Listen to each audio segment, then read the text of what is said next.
प्रधानमंत्री Modi climate change पर एक बड़े ही खास सम्मेलन के लिए दुबई पहुंचे हैं। सम्मेलन को COP यानी क्लाइमेट चेंज कॉन्फ्रेंस कहा जाता है। यह इस तरह का 28वां सम्मेलन है जहां PM कई ग्लोबल लीडर्स के साथ मीटिंग में शामिल हो गए। इससे पहले उनके दुबई पहुंचते ही भारतीयों ने उनका जोरदार स्वागत किया। लोगों ने हर हर मोदी के नारे लगाए और सभी ने एक स्वर में कहा, अब की बार 400 पार शिखर सम्मेलन के लिए प्रधानमंत्री ने अपने उत्साह जाहिर की और अपने एक्स पोस्ट में कहा, दुबई में भारतीय समुदाय के गर्मजोशी से स्वागत से बहुत प्रभावित हूँ। उनका समर्थन और उत्साह हमारी जीवन संस्कृति और मजबूत संबंधों का प्रमाण है।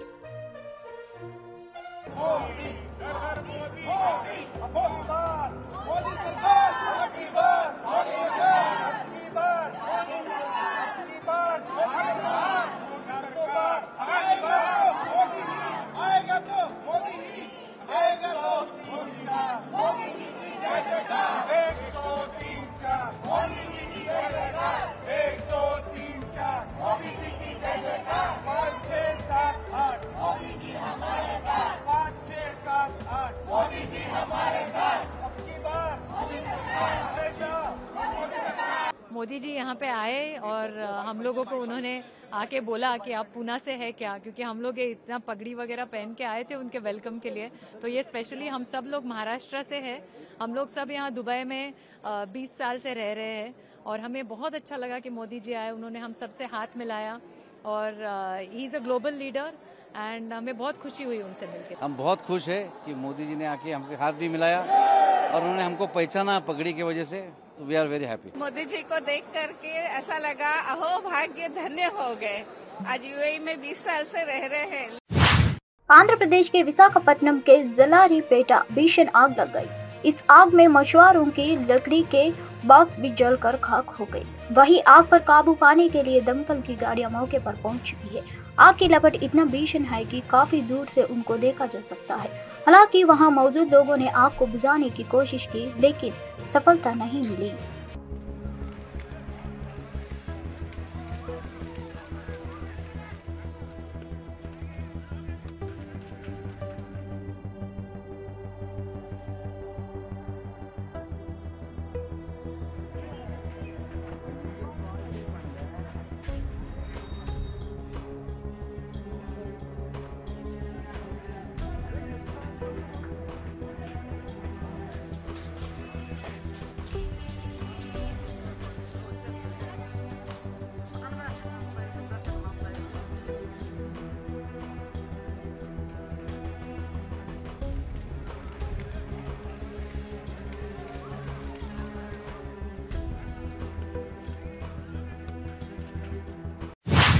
उत्तराखंड के सिलक्यारा टनल से सुरक्षित बाहर निकले सभी मजदूर आज सेवा विमान से पाटना पहुंचे।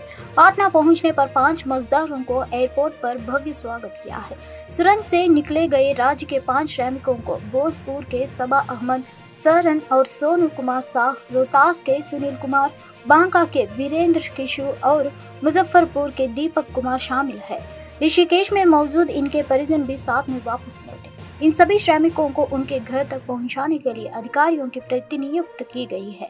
उत्तराखंड टनल से सुरक्षित निकाले बाहर के 5 मजदूरों को बिहार सरकार अपने खर्च पर वापस लाई। उनके साथ 9 परिजन भी आए हैं। मजदूरों का स्वागत के लिए बिहार सरकार के श्रम संसाधन मंत्री सुरेंद्र राम भी एयरपोर्ट पर मौजूद थे। उनके चेहरे पर सुरक्षित घर वापस लौटने की खुशी साफ झलक रही थी। बहुत खुशी की बात है, हम अपने परिवार के साथ आ गए। ये दोनों हमारी बहन हैं, बहनोई साहब मेरे हैं, भांजा ये है, मेरा भाई भी एक गया था। सबसे बड़ी बात है कि कंपनी, उत्तराखंड सरकार, सेंट्रल गवर्नमेंट ने बहुत हेल्प किया और हमारे भाई साहब लोग जो गए थे, नैयर अहमद जो हमारे भाई साहब गए थे, 17 दिन कंटिन्यू बंदा खाना पीना कुछ नहीं, कंटिन्यू हम लोग को निकालने में जुटा रहा। उसका चेहरा देखिएगा तो आपको मालूम चलेगा सर। हम तो थे अंदर में, तो अलग बात था कि हम अंदर फंसे थे, ऐसा हो गया, लेकिन वो बाहर रह के ना खाया ना पिया, बस जिंदा रहने के लिए खाया और पिया। हम लोग को जी जान लगा कि हम लोग को बाहर निकाला सर। मंजर कैसा था 17 दिन जो अंदर 17 दिन का मंजर देखिए सर, 1-2 दिन हम लोग डरे सर, लेकिन फिर हम लोग को आदत सी होगी, क्योंकि मैं ये नया नहीं, मैं इस कंपनी में 14 साल से हूँ, नयुगा कंपनी में 14 साल से हूँ। मुझे मालूम था कि प्रॉब्लम आएगा, एक दिन 2 दिन दिक्कत होगा, लेट होगा, लेकिन बाहर हम लोग आ जाएंगे। आगे देखने वाली बात रहेगी, ठीक है सर। आगे उस कंपनी में और टनल में काम करने जाएंगे या आप बिहार में रहकर ही आप काम करेंगे? उत्तराखंड स्थित सिलक्यारा टनल से सकुशल निकले उत्तर प्रदेश के 8 श्रमिकों ने आज लखनऊ में मुख्यमंत्री योगी आदित्यनाथ से भेंट की और आपबीती सुनाई। टनल में फंसे श्रमिकों ने पूरी घटना का जिक्र करते हुए मुख्यमंत्री को बताया कि किस तरह से अचानक टनल धंसा और वे लोग मलबे में फंस गए, जिसके बाद सुरंग से निकलने के जद्दोजहद करने में जुटे रहे। सभी श्रमिकों का शाल उड़ाकर स्वागत किया और उनके जज्बे को सराहा। मुख्यमंत्री ने कहा कि उत्तर प्रदेश सरकार उनके साथ हमेशा खड़ी है। एकदम अच्छे लग रहे हैं हम लोग, कोई दिक्कत नहीं है, कोई परेशानी भी नहीं है। आज मुख्यमंत्री योगी आदित्यनाथ भी आप लोगों से मुलाकात करेंगे? जी मुलाकात करेंगे हम लोग। कैसा लग रहा है आपको? एकदम बढ़िया लग रहा है, बहुत खुशी हो रही है सर।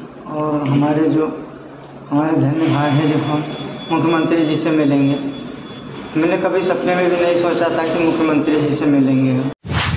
एग्जिट पोल के तुरंत बाद छत्तीसगढ़ कांग्रेस अध्यक्ष दीपक बैज ने पार्टी की जीत पर विश्वास जताया और कहा कि कांग्रेस 4 राज्यों में सरकार बनाएंगी। छत्तीसगढ़ कांग्रेस अध्यक्ष ने कहा, दूसरे राज्यों के एग्जिट पोल अच्छे हैं, मध्य प्रदेश और तेलंगाना में भी माहौल अच्छा है।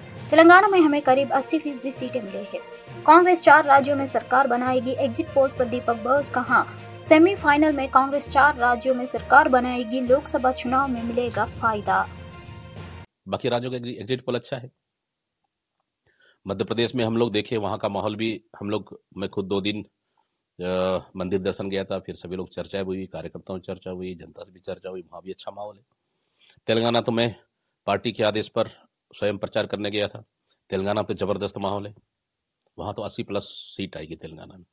इस तरह से 5 राज्यों के चुनाव में स्पष्ट रूप से 4 राज्यों में कांग्रेस की सरकार बन रही है और ये तो सेमीफाइनल है। अशोक गहलोत के करीबी और कैबिनेट मंत्री महेश जोशी ने कहा, जनता की पसंद अशोक गहलोत है, जन भावना ये अशोक गहलोत के साथ है। अशोक गहलोत में किसी को कोई कमी नहीं नजर आई है। एग्जिट पोल पर राज्य मंत्री और कांग्रेस नेता महेश जोशी ने कहा कि चैनलों पर जो एग्जिट पोल दिखाए गए हैं उनमें दम नहीं है। एग्जिट पोल पर नहीं जाया जा सकता है। जनता की पसंद और उनका निर्णय 3 तारीख को सामने आएगा। कांग्रेस सरकार बनाएगी। ये लगता है जिस तरीके से कुछ एग्जिट पोल दिखाए गए विभिन्न चैनल्स पे, उन एग्जिट पोल्स में कोई दम नहीं है। प्रॉब्लम यह है कि एग्जिट पोल का कुछ भी स्टैक दाव पे नहीं लगा होता है, गलत साबित होता है, अगली बार फिर एग्जिट पोल लेके आ जाते हैं। तो इन एग्जिट पोल पर नहीं जाया जा सकता। जनता की जो रुचि है, जनता की पसंद है, जनता का जो मैंडेट है, वो निश्चित रूप से 3 तारीख को पता लगेगा।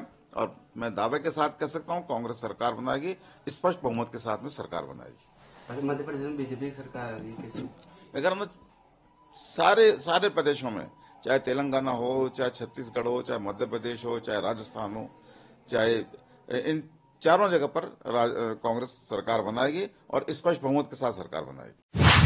एग्जिट पोल 2023 की भविष्यवाणियों के बाद छत्तीसगढ़ के पूर्व सीएम और बीजेपी नेता रमन सिंह ने पार्टी की जीत पर भरोसा जताया और कहा कि पार्टी स्पष्ट बहुमत के साथ सरकार बनाएगी।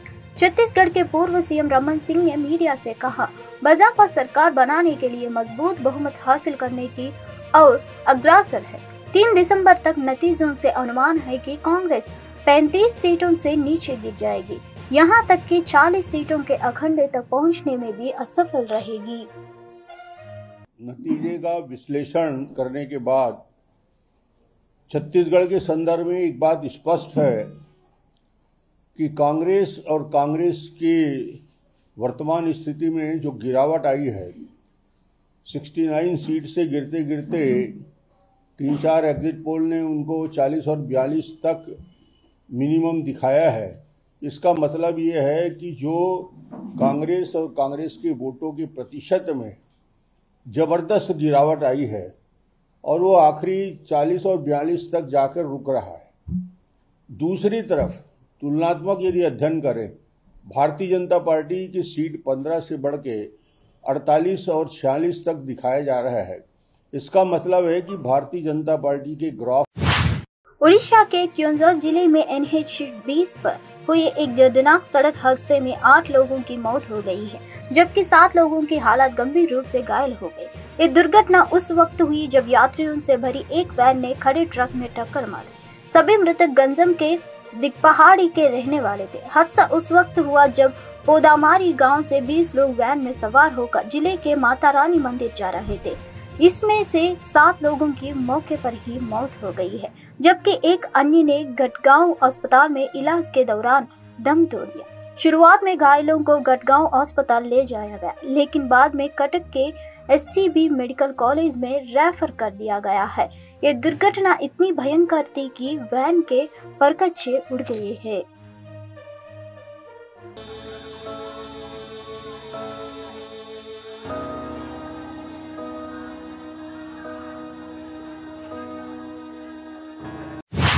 राजस्थान बीजेपी के अध्यक्ष CP जोशी ने दावा किया है कि राज्य में बीजेपी कार्यकर्ताओं ने मेहनत की है। इस बार पार्टी 135 सीट के साथ सरकार बनाने वाली है। वहीं उन्होंने ये भी दावा किया कि बीजेपी की बहुमत के साथ सरकार बन रही है। PM के प्रति लोगों का अटूट विश्वास है और कांग्रेस के प्रति गुस्सा है। ऐसे में CP जोशी का कहना है कि इस बार कांग्रेस की अशोक गहलोत सरकार की विदाई तय है। मैं अन्य राज्यों की बात तो नहीं करूंगा, लेकिन राजस्थान की मैं समझता हूँ पिछले 8 महीनों में पूरे राजस्थान भर में प्रवास करने का मुझे अवसर मिला है। लोगों के बीच में जाने का, जनता के बीच में जाने का अवसर मिला है। किसान, युवा, महिला, हर वर्ग में, गरीब में, सब में जाने का मुझे अवसर मिला है। दलित किसान भाइयों के साथ बैठने का अवसर मिला है। तो उस दावे के साथ कह सकता हूँ कि जो लोगों में गुस्सा है कांग्रेस के प्रति, वो गुस्सा निश्चित रूप से कांग्रेस की विदाई को तय करेगा। और जो विश्वास है भारतीय जनता पार्टी के प्रति, देश के यशस्वी प्रधानमंत्री नरेंद्र मोदी जी के प्रति, लोग कहते हैं कि बाकी हमने इतने सालों तक नारे और वादे सुने, लेकिन मोदी जी ने करके दिखाया। आज गरीब के आंसू पोंछने का काम, गरीब के जीवन को उन्नत बनाने का काम, उनकी समृद्धि के, उनके सशक्तिकरण का काम। विश्व एड्स दिवस के मौके पर स्वास्थ्य विभाग दार्जिलिंग जिले की ओर से एक रैली निकाली गई। इसके माध्यम से शहरवासियों को HIV एड्स के प्रति जागरूक किया गया है। इस रैली का उद्घाटन डॉक्टर रुद्रनाथ भट्टाचार्य ने द्वारा किया है। उन्होंने इस मौके पर लोगों से कहा कि कुछ सावधानियां बरतने से एड्स जैसी बीमारी से बचा जा सकता है, इसलिए आवश्यक है कि इस बीमारी के बारे में जानकारी दी जाए, जागरूक रह जाए। स्थानीय भागाजतीन पार्क से रैली शुरू होकर अस्पताल मोड़, हिलकाट रोड, विधान रोड होते हुए फिर भागाजतीन पार्क में जाकर समाप्त हुई है।